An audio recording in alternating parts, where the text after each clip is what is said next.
Posibleng maharap sa kasong tax evasion si suspended Bamban Mayor Alice Go sa ginagawang investigasyon ng BIR sa kanyang mga ari-arian.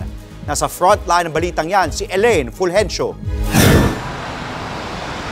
Sasali na rin sa investigasyon kay suspended Bamban Mayor Alice Go ang Bureau of Internal Revenue. Inatasan ni BIR Commissioner Romeo Lumagi Jr. ang ahensya na makipagtulungan sa investigasyon ng Senado. Sisilipin nilang record ng suspendidong alkalde at iba pang individual at kumpanya kaugnay ng umano'y questionableng yaman ni Go. Tiniyak ni Lumagi na masusunod ang due process. Pero kung mapatunayan umanong hindi tugma ang idineklarang yaman ni Go, mahaharap siya sa reklamo ng tax evasion. Wala pang komento ang kampo ni Go kaugnay sa gagawing investigasyon ng BIR. Pero una nang iginiit ng alkalde na bunga ng mga lehitimong negosyo ang kanyang mga ari-arian.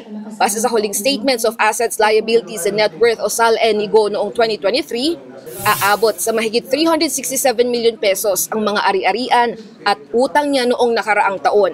Kasama riyan ang siyam na properties sa Bulacan at Tarlac, mga dump truck, alahas, shares sa ilang kumpanya, pati ng helicopter na naibenta na raw niya sa isang British company.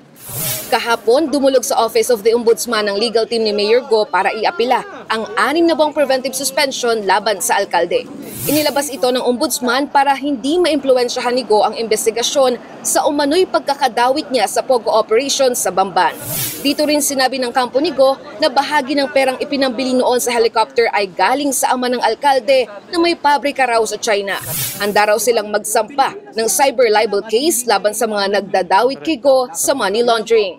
Nagbabalita mula sa Frontline, Elaine Fulgencio, News 5.